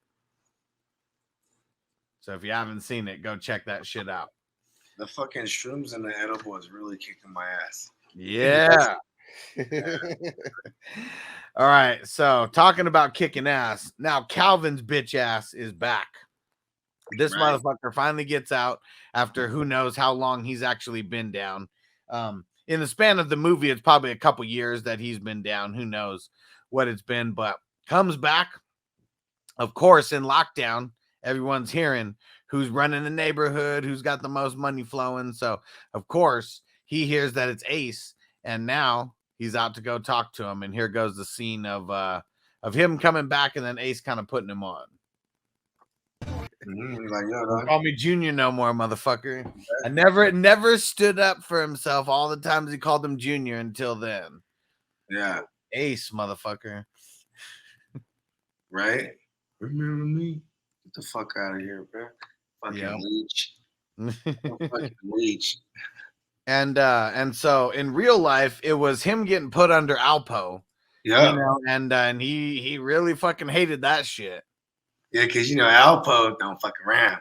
You know what I mean? But man, I mean, you didn't have to do nothing. At least he did put him on to where, man, you're making money for doing nothing. Like, why not just fucking? Yeah, in the movie, they make it like that. Like, listen, because it is smart though. You just got out, bro. You hella hot right now, bro. Yeah. Like, you know what I mean? You hot. All you do is sit back, get some funds. You know what it is? It's the ego, bro. Like, Yeah. I ain't really doing it. Like, what the fuck? Okay. Yep. And speaking of ego, here we go. A scene with Rico where you got some shady shit going on behind the scenes, and someone saying that they don't eat and talking about trying to rob Ace or something. Like, we don't even know what's going on, but Rico holding it down like the crazy motherfucker that he is. Mm-hmm. And let's get into the everybody eats, B. Everybody eats. You iced, we good. It's like, man, in New York, I mean, back then, like you had to have that chain, or it was like you weren't a somebody. Yeah. Had to have that chain. And Rico, I bet, okay, so I don't know how much is true to it, but man, in 87 or whatever the fuck it was, he would be the type of motherfucker who would have an airbrush shirt with his name and shit on the front and back of that motherfucker, letting him know who he was. Yep. I mean, that's what it was back then. You know what I mean? Shit. The airbrush shit was dope, though, because, one-on-one shit, right? Yep. Hell yeah. It was rocking. Hell yeah. Freshest on the block. Oh, yeah. And so his ass, too. So there's just a lot of wilding out. His ass. My man. Yeah, right. Rico's just wilding out. He's a wild motherfucker. And like in real life, too, I mean, that's really what he was all about being wild, being loud. I mean, shit, kind of like a new school like Nicky Barnes, right? Mm-hmm. Yeah. And then that's the thing, Nicky, you know what I'm saying? Nicky, he just want everybody to eat. You know what I mean? Yeah. He had a whole crew, right? What was the crew called? I forget what the crew was called. Because his story is different from Frank Lucas. You know what I mean? Yeah. He had a whole crew. Everybody was eating. I mean, Frank Lucas, obviously, was his family, but Frank Lucas had a big old operation, though. You know what I mean? Yeah. Yeah. Nicky was doing all this shit in the 70s. He was that guy. You're right. It's a good correlation, actually. Yeah, and then he's kind of just that guy in the 80s, real wild, real loud. And I mean, it is kind of weird how Ace might have been, because I mean, if you remember, Nicky was getting the stuff from Frank, but he was he was stepping on it, but he was still calling it Blue Magic. Mm-hmm. And he was like, you can't be stepping on my shit, and then still calling it Blue Magic. That's fucked up to Blue Magic. Yeah. And he's like, call that shit Blue Dog shit for all I care. Change the motherfucking name, though. Yeah. He's like, all right, I'll call it Red Magic. And he's like, fine, I don't give a fuck. Yeah. But that is kind of a crazy correlation also in New York, AZ and Alpo. Mm-hmm. Yeah, that is true. Good point. So now let's get back to one of the club scenes where, these undercover cops, I mean, you could just tell, I mean, that, AZ already thought that they were the feds. I mean, this is more for the movie. Like, this isn't really something that happened exactly, in real life. Yeah. But this was more for the movie. But yeah, you already know there's some undercover cops lurking around. These guys are goofy motherfuckers, like pretend to be D-boys. Where the fuck is the flash at? And Rico just acting fucking crazy. And got a funny little stop clip right there. And so we didn't have the scene earlier where those dudes roll up on him when he's in the car. And Ace isn't fucking with anybody who he doesn't know anyways. And he's like, you Ace, right? Yeah. Like, you holding? Can I get something? Or like, I forget how he worded it. He's like, man, you know me, man? Like, I don't know who the fuck you are. You talking about, bro? He's like, we me and my man, we building right here. Yeah. He's like, I wasn't fucking with him. And then I don't know who the fuck that dude was who was vouching for him or why he was vouching for him. He must have got hemmed up or something. Probably a dude that got popped, a little rat. You know what I mean? Yep. Hemmed up. Yeah. Got hemmed up. Was like, listen, we'll let you out. Because that's really the only way he's gonna get vouched for. You know. So yeah. That's probably a worker for real. You know what I mean? And then Rico being wild. So it's funny that we stopped it on this clip and you see the old ass TV from the 80s, you know, and sit there at the fucking club, you know. And Rico was why don't you talk about it? Because Rico was notorious for having cameras and bro, like because they're real boss ballers, bro. So they actually had like camcorders and whatnot. You know what I'm saying? And goddamn Rico You know what I mean? He would the Alpo in real life, if he didn't like somebody, bro, you know what I mean? Like the birthday cake shit in the beginning, that was real. You know what I mean? And nobody was saying nothing to him because they knew Alpo was crazy. You know what I mean? Yeah, and they said that Alpo was trying to get at that dude's girl. Is really was kind of the backstory. So and he was like he would put him on cameras. You know what I mean? He'll be dating them for sending them gifts on a low. You know what I mean? Taking them out on a low, all the shit, and then finally, start waxing them on camera. You feel me? And then like it's funny to him and be like he would show people, show the dudes it. You know what I mean? Yeah. Fucking funny, man. For that one. He's a fool. And they said that he was notorious for making his little, homemade sex tapes and showing them at the club, after hours when everyone's just chilling, after the club. Saying, is those broads. See, all the D-boys is in that club. Yeah. Like, those broads would be somebody's lady. You know what I mean? And he'll just put it on blast, bro. Yeah. Nobody do nothing because they know he's crazy, bro, and he's connected. And nobody can touch them. You know what I mean? Yeah. And you don't want to fuck with Rico because he will kill you. He was wilding. Yeah. Way too wild. Way too wild. I'm Rico. That's why I do what I do. It's a fire ass line. He was smart. He was right though. And then that motherfucker, he already knew it. Like, oh, okay, I'll see you later. He already flying like. He probably was flying from the gate. Like, listen, I'm gonna get in there, see what I can do. Like, what did he expect? He said, "This is my block." I mean, I guess maybe there is some validity to that. Some people just they had this one that was their claim to fame, right? This is my block. I want Travis on my block with me. You know what I mean? Yep. And and I mean shit just goes from bad to worse like real quick. And so I got the scene where Mitch comes home and finds ice, and he just ain't having it no more. The big subplot in this movie. Yeah.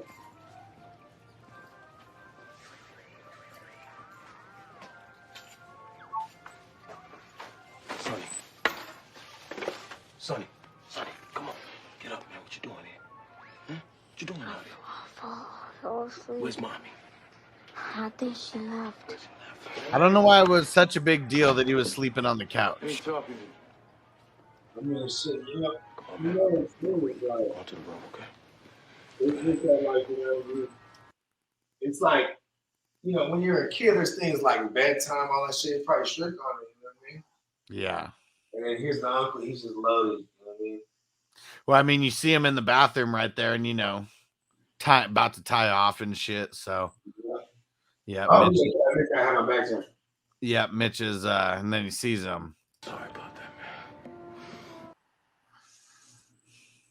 Fucking Ice, the one who's never looking out for family.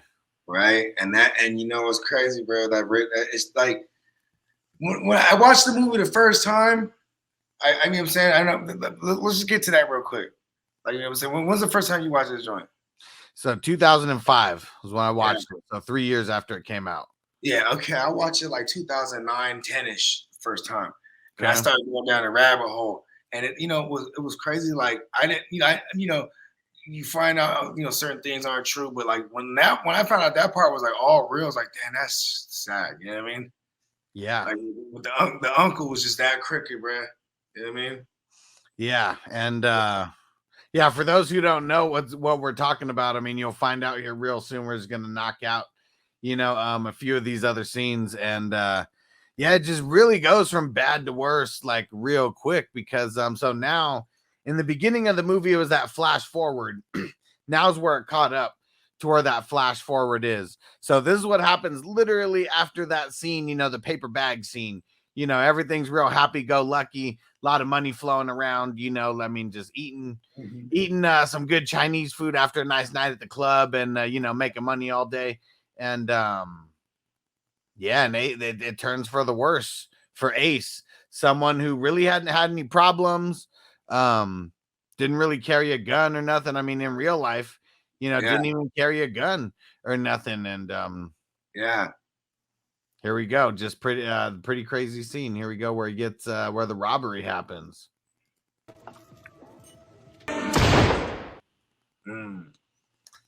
So I mean, they show him get shot once and then get shot another time. In real life, though, he said he got shot like 9 times that night. Mm-hmm. So even him being alive to tell the story after is pretty fucking insane. Yeah, hell yeah. And like, I mean, everybody they shot everybody, right? In the real story? Yeah, in real life, everybody died. It was like those were his one was his aunt, one was his cousin, or both were his aunties or something. But yeah, it was like but see, that's the thing. I want to say in one of the interviews he said the one thing he regretted was saying his name, right? Yeah. He regretted that he recognized his voice and then said his name. Yeah. Yeah, because then it was a rap, bro. Like it was like, yo. So he said he took the mask off, and then he's like, now everybody sees my face now. Now everybody, you know what I mean? Yeah. Nobody's gonna survive that after that. You know what I mean?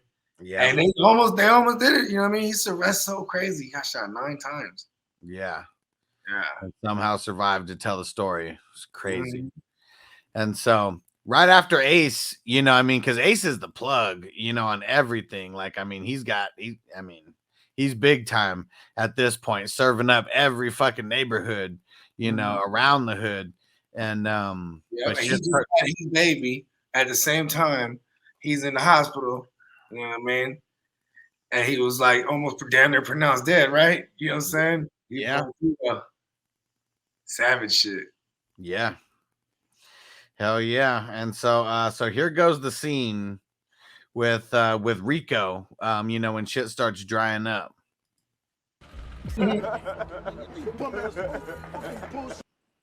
Because yeah, we know how Rico's gonna be if there's people talking shit, you know, out there. Yeah, hell yeah. And you know, he's really only what's crazy is like you start to see him here and there now, finally, once they go visit him. You know, because I know you got that clip, right? Yep, that's the next one we're about to get into right now. Visit him, you know what I'm saying? He starts to realize because he's like, listen, man, fuck this shit. Because he knows too, he'll be the man. He just needs to connect. Yeah, all these motherfuckers is weak. He knows Mitch is down, but he just know that Mitch was that close with Ace. You feel me? That, you know what I'm saying? That was gonna be his way in. So that's why, like, you know, he just all the way from the gate too. When you have an understanding that, you know, that's why he doesn't even value Mitch even. You know what I mean? None of them. Yeah, he's really just trying to get to the top. And he even said it, you know, when he was watching the porno, and Ace was like, you know, we don't have to be, you know, on front street all the time, baby. And he was like, you know, I'm with y'all because I'm loving this and everything, but you know, we're trying to position ourselves to make other moves. Mm-hmm. He's like, I don't need to be the man, but you know, he is trying to make other moves. He's trying to get bigger and bigger. And yeah, this is definitely my favorite scene in the movie. And yeah, it just shows the range of both actors right here. And you really get the backstory into Mekhi Phifer. And like, I've always had a personal you know, connection to just Mitch's character in this movie. And so here we go. Be like, listen, I'm about to get this connect. You know what I'm saying? Yeah, I mean, I take this guy out, you know, maybe it gets me a little bit closer, you know, to doing the thing, because really just kind of like Samuel L. Jackson in Jackie Brown. Was that real in the real life story? Yeah. So Alpo did murk him out for him. Yeah. Nice. Because he was really trying to get to that connect. Yeah. And that was one of the ways, man, you know, because Ace needed to feel comfortable out there. And you know, they don't show, but like he can hella speak Spanish too, you know what I mean? Yeah. He was one of them kids, you know what I mean? So he probably would have got along with the connect immediately, like bam, you know what I mean? Because see, that's what happened too. He found out, oh, what? You getting the numbers for what? You know what I mean? Giving to who? Like, you know what I mean? He found out like everybody was eating, he was getting a little shortchanged, you know what I mean? Yeah. His ticket was a little higher than everybody else's, you know what I mean? Yeah. And well, and not really than everyone. I mean, AZ and Mitch's price was a little bit higher. Or it was a little bit lower than his was higher than theirs, but that was it. But he's trying to be on their level. No, but the thing is, though, is like in the real life story, he said he asked Mitch because he had already asked the Connect, and the Connect told him, "Yeah, this is what we give. This is what I give it to Mitch for." And you know, yeah, this is during that time period right here when Ace is laid up and he's off, because that was a long time. That's another thing too. It's like, you know, we're probably looking at like probably the whole year at 88, you know, 89. Yep. Yeah, because now that I think about it, they did a thing for a long time. It's just the yeah, they probably like 14 to all the way to like the early 20s, you know what I mean? Yeah, for sure. Yeah, because a lot of the early 90s, I mean shit, there's already all the rappers emulating them, you know what I mean? Yeah. Hell yeah. All right. Cause it's like for what it's worth too. It's like you got all this money, man. You could like dip, you feel me? But they don't have bigger aspirations than that. They look at Ace's face. Yeah. Because it's like, yeah, he's got to be on the stage. He's the star. Mm-hmm. Like it clicked. It was crazy. It was like all in that little moment right there. Because that's what he always said too. Like even when he got out, man, it felt good to just see Mitch back behind the wheel. Like I'm just, you know what I mean? I'm the co-pilot. Like he's the man. Yeah. You know what I mean? So even right there, he's like, shit, I can't let my man go. Like it's almost like the superhero's gonna lose his powers now because they the big coke boys now. You know what I mean? Yep. You can't just go back to like, you know what I mean? Being regular. Yeah. For real though. You know what I mean? They run Harlem. I done sold coke on these streets, man. Hash, weed, heroin. As long as niggas is feeling it, a nigga like me can hustle it. That's my gift in life, eh? You know?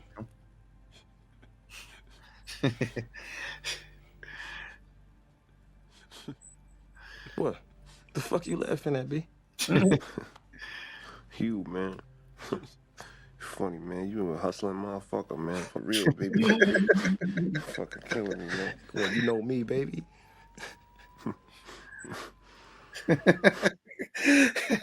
That shit always had me dying, like, cause like Ace is like a hustler, you know, but like Mitch was just on a different level. Like, I mean, Mitch is like a hustler's hustler, you know, someone who's always making it look good, making it look nice, you know, all the way around. Yeah, like he's there dying off his nine bullets. He got a rap sheet too. Everybody knows that, like, you know what I mean? That he'll put it down too, you know what I mean? It's like Mitch is already, you know what I mean? That's why he's like, it's not even the money for him anymore. I mean, he said that earlier too when he was in the Saab. Yeah. He said, listen, it's more than the money beat. You know what I mean?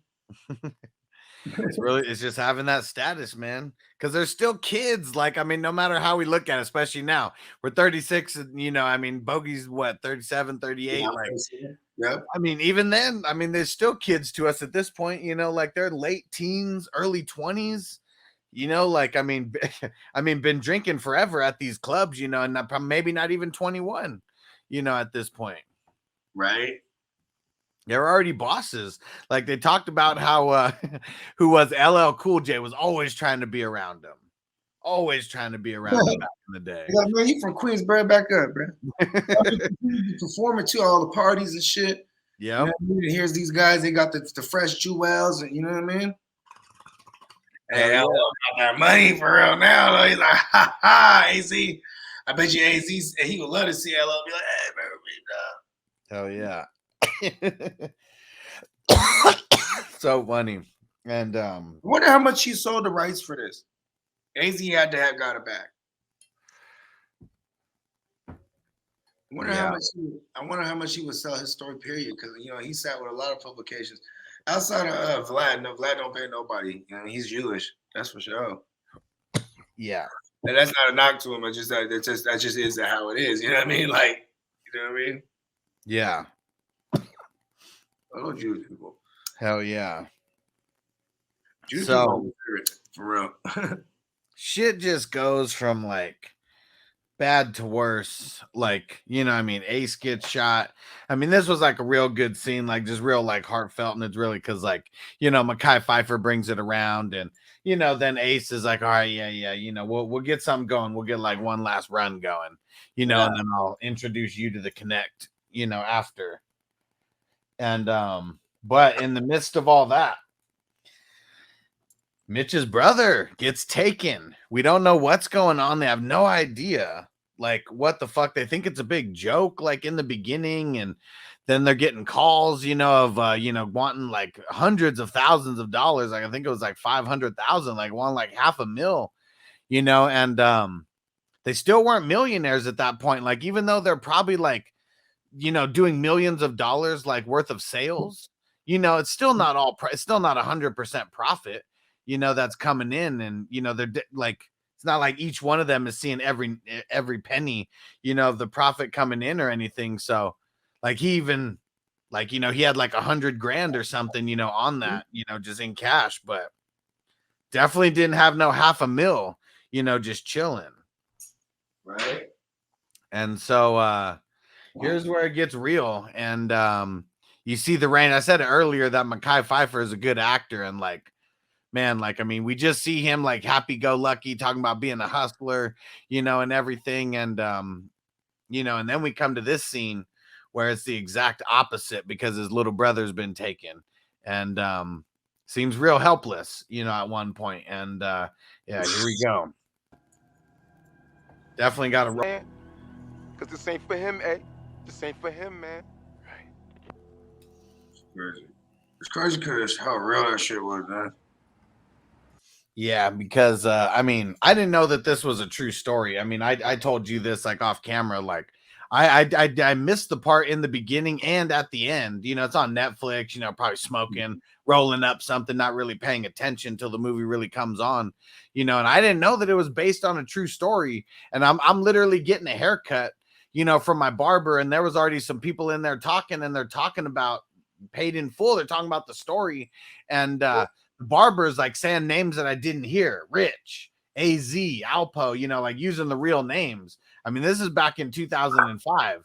Like, I didn't know shit about this, Yeah. but he's from Queens. He knew the real story. They had like Street Soldiers DVDs and all, like, now they had all these, and there was a dude that was like going, like talking to like Alpo in jail. So it was like all these, it was dope because all of them were on YouTube before there. I couldn't find none of them now. But it was all the shit that was like on DVDs, Like, and somebody had uploaded them on YouTube. This is like old YouTube, like, I'm saying, back in 2010. It was already, YouTube's already like a corporate already, but like it's still like the Wild West. Like every so often you still you still find some shit like, oh shit, this shit's up here. Like I remember Drop Dead Fred was up there forever long. That's why I'm high that they took it down. Sometimes when I would be down and out, I just throw on Drop Dead Fred. He's hilarious. And yeah, so I didn't even know this was a true story, and so they're all talking about it while I'm getting cut up, and I mean, this is the type of barber we were smoking weed, before and after the cut and all that, one of the ghetto barbers, and they're just talking about this. I'm like, this shit's a true story. I was like, I just watched this shit on Netflix. They're like, yeah, it was based on a true story. Like this shit really happened, and so that I mean, the kid's brother, he gets Mitch's brother. In real life, Rich, his brother, gets taken. And yeah, I mean, if you haven't seen the movie like at all, I'm not going to spoil it for you. We'll just get into the scene. But yeah, here we go. Mekhi Phifer. They jerked him, man. They fucking jerked him, man.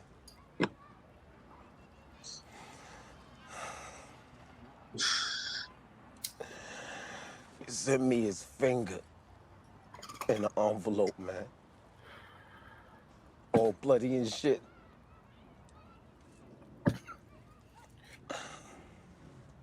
Pause real quick. I don't know what to do, eh? So, yeah, tell the real story of what happened at the time. So while this is going on in real life, the feds are on it. The feds are on because they reported this shit. Yeah, kidnapping.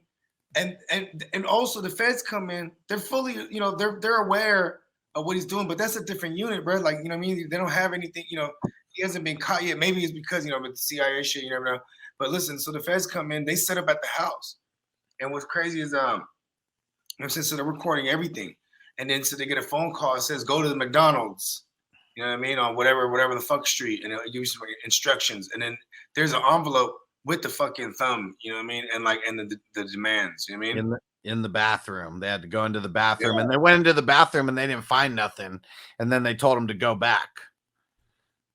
And like they go back and then they find it, and it's his fucking finger. Yeah. I mean, remind me to bring up something else later. I mean, I'm pretty sure where to, but like, yeah, continue. don't, man. I feel naked out here, B. Thinking about how they got Sonny in some abandoned building or some basement. Just fucking bleeding, man. He's dying, man. They're killing my little man, B. Man. I don't give a fuck about nothing, man. But I need my little man back, B. I need him back, man. I'm dead out here, man. I can't function. I can't, B.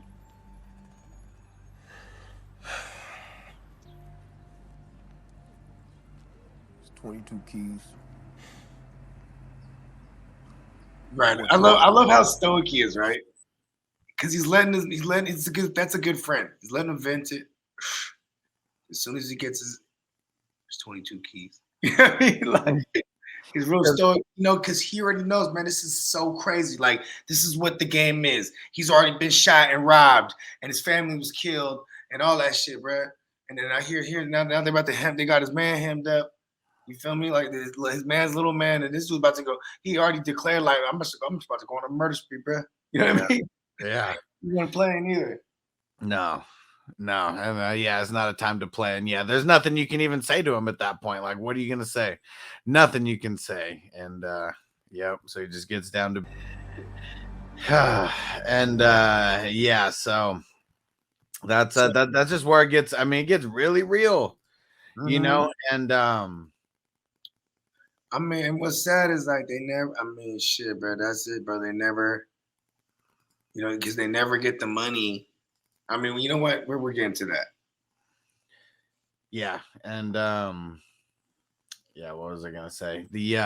So Ace is like the main character, in this movie, but like Mekhi Phifer, like, I mean, he's talking more than like anybody, like, I mean, especially during these scenes, right here, the last two scenes. I mean, those were, two pretty epic scenes, like in the movie. Like, I mean, it's him talking for most of those. Mm-hmm. Like, he's what makes the movie, And imagine that too. Here's AC though, because he gets the phone call. You know what I mean? Then he goes to meet the Connect, and he shows up to Connect. Hey man, what happened to you, man? Like, you know what I mean? Can you imagine that, right? He's all fucked up, got shot up and shit. You know what I mean? And he's like, listen, I need a whole bunch more. You know what I mean? Hell yeah. Mm-hmm. That's how the game goes. And so they part ways, and then I guess we won't spoil it for anyone who may not have seen this movie ever. We'll get into the scene.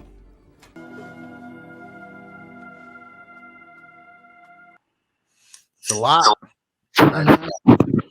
From dealing with everything that he's been dealing with, getting shot, Sonny getting taken, and then just to find out on the spot that Mitch now been killed. Rich in real life has now been killed.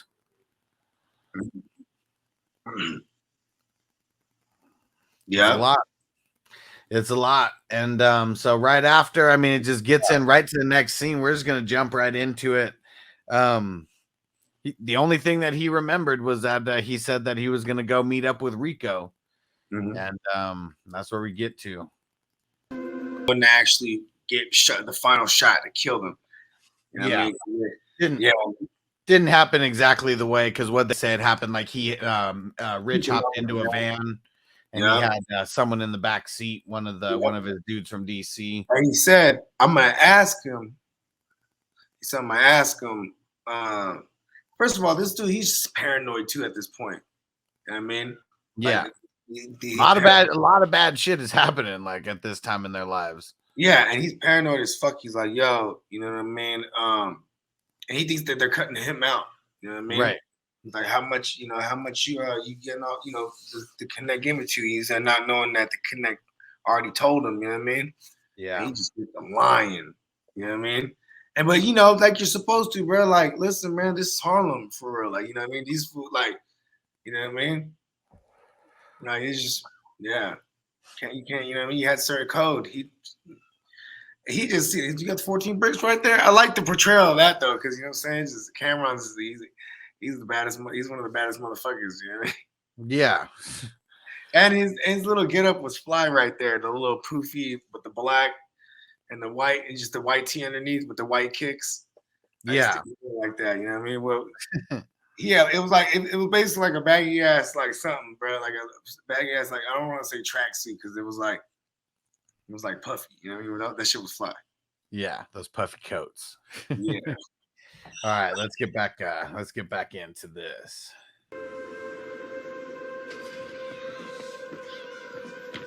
Hey, yo, hey. Oh, this was the only time, and I know it's probably, for the dramatic effect or whatever, but like Cameron's mannerisms, always putting his hands behind his back and shit. And like you never see him act like this until now. Mm-hmm. And you know what's crazy too is that fucking oversized fucking dog chain was fresh.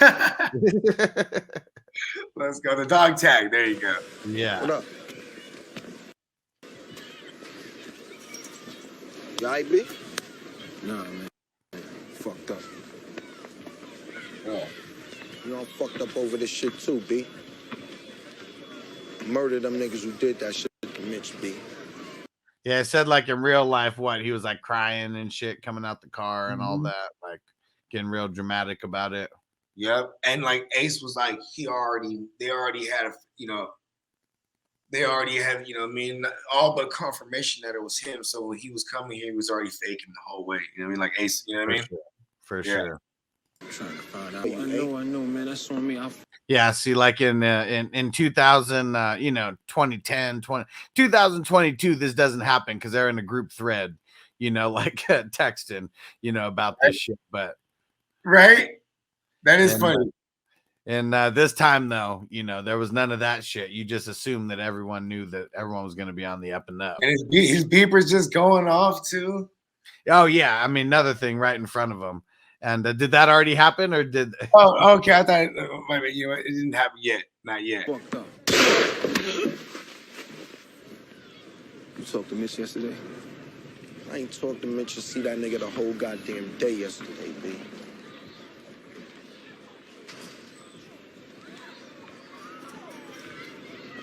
Hey, what happened to your face, man? What? No, I guess I was wrong. That really did happen in life. But that it was on his face, yeah. But it was right after. So this, I guess, one of the shits I sent you, I forget which one, but the dude was like, so Ace, he comes out, sees, he saw somebody in a Subaru, and you know what I'm saying, and it was on the block. He just finished balling, just like this, right? Mm-hmm. And then he was like, he was like, he wanted to holler at him, but he was like, oh, you know what? And he was trying to wave him down. You know what I'm saying? And then, something happened over here. Another, he said there was another cat calling me. So he goes over there and, it was some business. So he's about to run upstairs. You know what I mean? And he sees him come back around. He's like, hey. You know what I mean? So he goes over to him, and through the car, he could already tell, like, he was scratched up. He's like, oh, it was some chick from last night. Yeah. Oh, man, that's just still a week or something. That's just still fresh. You know what I mean? It's like, you videotaped that shit. Just saw him, bro. Mm-hmm. He just saw him right after because he was trying to hit two birds in one stone. Dead him, then because he was trying to get him in the car, but the other dude there was another dude that flagged him down. Yeah. So then he said, wait right here. And he goes upstairs, bro, and then he was like outpost, hell smart. He wasn't gonna wait around, you know what I mean? Yeah. Yeah. Here we go. Oh. That's why he didn't mind killing those motherfuckers, bro. Yeah. You know what I mean? Yep.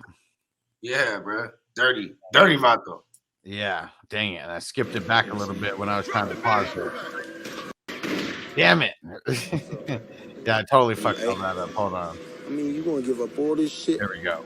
Ace was hot about this part though, right? In real life, AZ, he was like, fuck that shit. He's like, I ain't calling nobody. Yeah, making him look like he set him up, and he didn't set him up. I mean, Rico's greed would destroy. He gave him a number, so hit this number. Mm-hmm. You know what I mean? Yeah. Like he told the dudes, and then like, all right, my guy's gonna hit you. No, he just Hey, but he was instructed though, right? For the movie's sake, he instructed him right here. Hey, here's these bees. Yeah, he's gonna pay it. You get off the top, then I plug you with the connect, and like so. Then, for the allure of it, it's like fuck. All right, I'll do this shit for this bum ass motherfucker. Then I get the connect, and then I kill him. Yeah. him and set me free.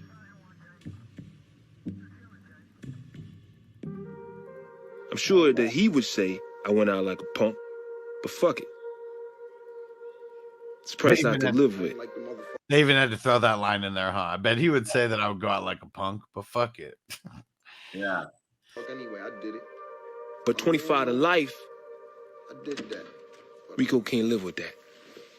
I ain't snitching on nobody from Harlem, man. I give you a couple cats down in D.C. doing their thing, out of town doing their thing, but I'm not snitching on nobody in Harlem, because when I come home, I'm still gonna be the king. Yeah.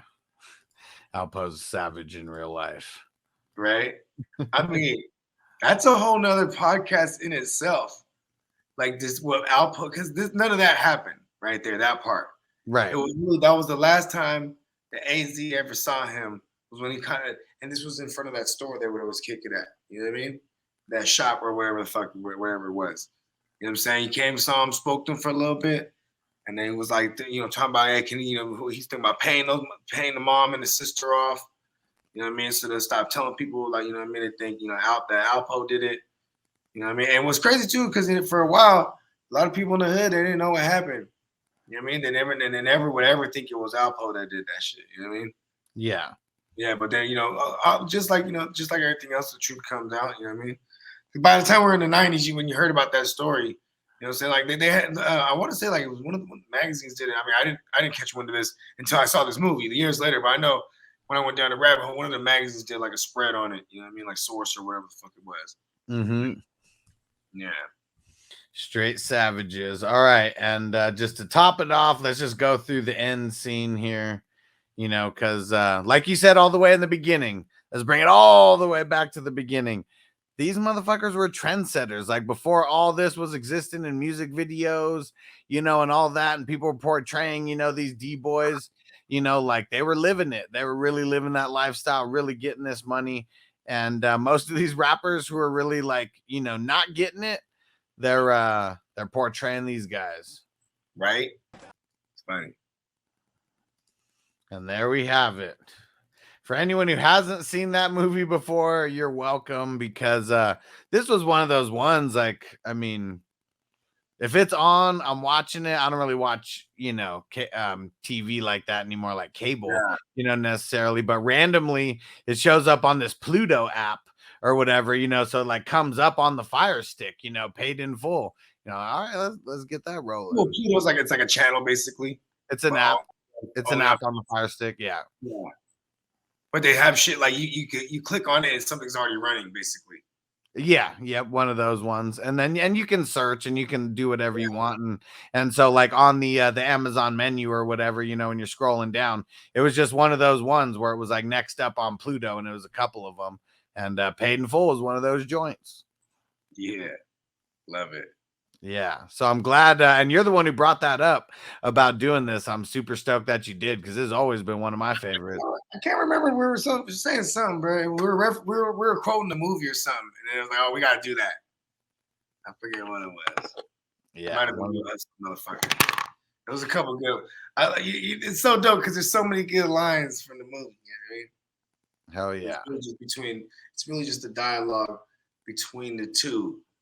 Ace and Rich. And what's crazy too is like, man, it's just such a tragic story for Rich. You know what I mean? Yeah. For everybody. But for the movie's sake, it's dope because Ace did survive. You know what I mean? I want to say he started trying to rap for real in the 80s. Yeah, I mean, they said it was probably Eazy-E who just started rapping like a little bit before they did. And so, because he still said Eazy-E was really the first one, gangster rapping. But he said they were right after it, on the East Coast. Yeah. And they didn't really do nothing with it, but they're making a little bit of money. But really anything to just fun, same reason why Eazy was doing it. Funnel that money, into something else. Yeah. It's crazy, bro. Hell yeah. Well, man, that was if I was ever to give an A plus, I'm definitely that's the one. That's like the highest. Like, what's the highest percentage flour we got these days? man, that might be that THCA stuff, that 99.997, percent. They got that. I haven't seen that personally. The Guild. Is that real? Yeah. Oh shit. With the flour though, right? Oh, not the no. That's what I'm saying. I'm just saying it might be the THCA the concentrate. Yeah.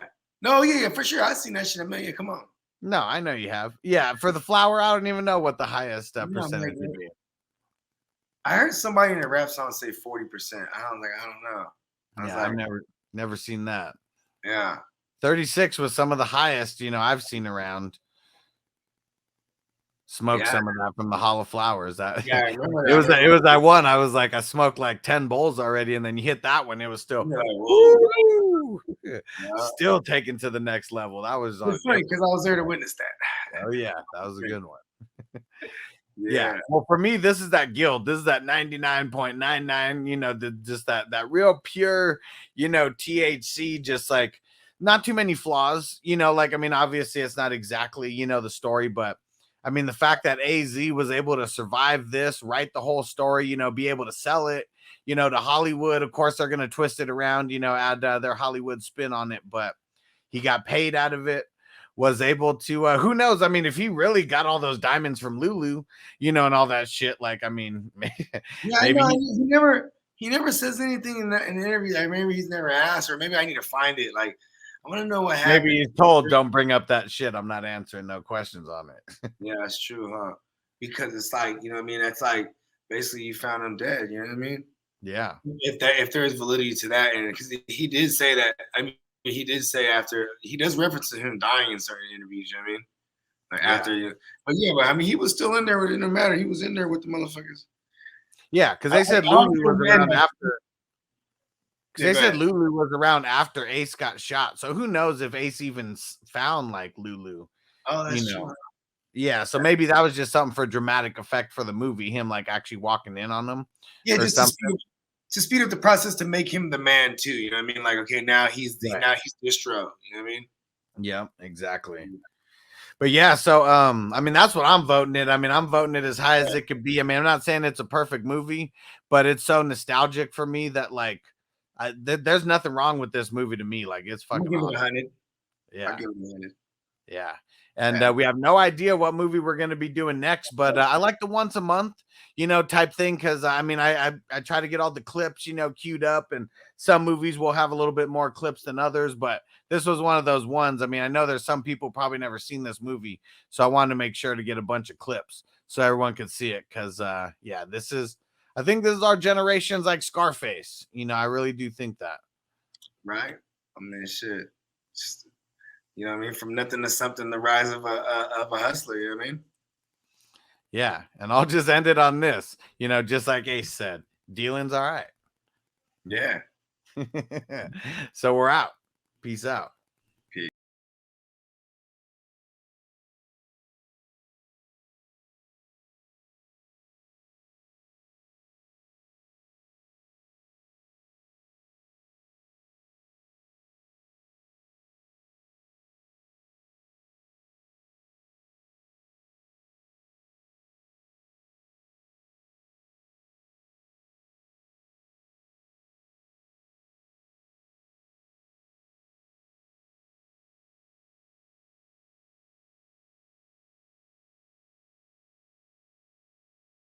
So yeah, what do you think was one of the crazier things that you found out going through? Because I guess nothing was really crazy to me, like finding out the backstory of all this. I already knew a little bit of it, but just going back down the rabbit hole, just remembering all the shit. Because I remember like 10 years ago, I went down this rabbit hole. You know what I'm saying? Maybe even like 11 or 12 years ago, actually. But like, one thing that was crazy, I found out is he started going back around. I didn't even know Alpo got murked out. Yeah, I didn't know that until you sent me that video. But it makes sense. Man, you're a known snitch, and even in the movie, I don't know, like it gets tough Well, it gets tough when you start making movies about real people, you know, because like at the end, he's a, you know, a known snitch. Like, I'll give you some cats up in DC, you know, or whatever, but I ain't snitching on no one in Harlem, you know, but really, like, I don't even think anyone cared about the snitching in DC. It was really just taking out Mitch in the movie. Yeah. Yeah, Richard, you know, we might mix up the two, right? Mitch and Rich, you know what I'm saying? Just for everybody watching, you know what I mean?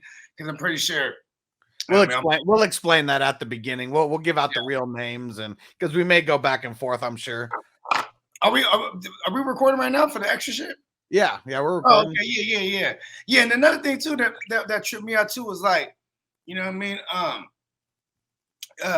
You know, just the audacity, right? Like, because you know, he really thought he was a legend. Like, I'm gonna go back, motherfuckers are gonna remember me. Like, nah, man, you know what I mean? And he told, you know, he for the longest he tried to say like, nah, it wasn't him, and then you know what I mean, the tune changed real fast, you know, because he had to admit to hella shit. Now he had paperwork. Yeah, you know I mean? So, yeah, because he went down with like 14 bodies, but did 35 years. And did that's fucking crazy though, to only do 35 years and fucking guilty of 14 bodies. Like, you know, he gave up a ton of motherfuckers. And well, it was mainly there was like, I know he gave up a bunch of dealers, but like there was also like the two guys that it was Big Head Gary and Wayne Perry. Those two different hitters that he had, youngsters, bro, teenagers that he had hitting motherfuckers. Was that one of the dudes who was the one who actually clipped Rich? Yeah, but see, here's the thing though, is that Rich wasn't dead yet. So when they were trying to get the body out, you know, that's when he, you know, so the actual kill shot came from Alpo, you know what I mean? Yeah, because he said dude was trying to get him out of the van or whatever, couldn't even get him, and then heard that he was breathing. And you know what's funny is the reality of it, right? Where he's like, yeah, you know, Big Head Gary's about 5'3", you know what I mean? You know, 100 whatever pounds, and you know what I'm saying. But it's like it's them little youngsters that had, you know, them little man syndrome that, you know, he would have them, you know, knocking fools off for him. You know what I mean? Alpo's kind of the same way, right? He wasn't like a real big dude, was he? I don't think so. Yeah, he was like a little cat. You know what I mean? Little Puerto Rican cat, man. And meanwhile, AZ and Rich, they were bigger cats. You know what I mean? Yeah. Like in stature. You know what I mean? But also too, like just seeing that thing from the Harlem perspective of this guy that put that party together. Talk about how much, you know what I'm saying, this fool was kind of like a vulture, you know what I mean? Like, which it makes sense, you know what I mean? He saw them, they get in there, get in where he fit in, you know what I mean? And then I also found out other fly shit that this fool used to do, like to his enemy, like, you know, like there'd be other fools coming up that'd be disrespectful to him. And you know what I mean? He'll start hollering at their bitch, you know what I mean?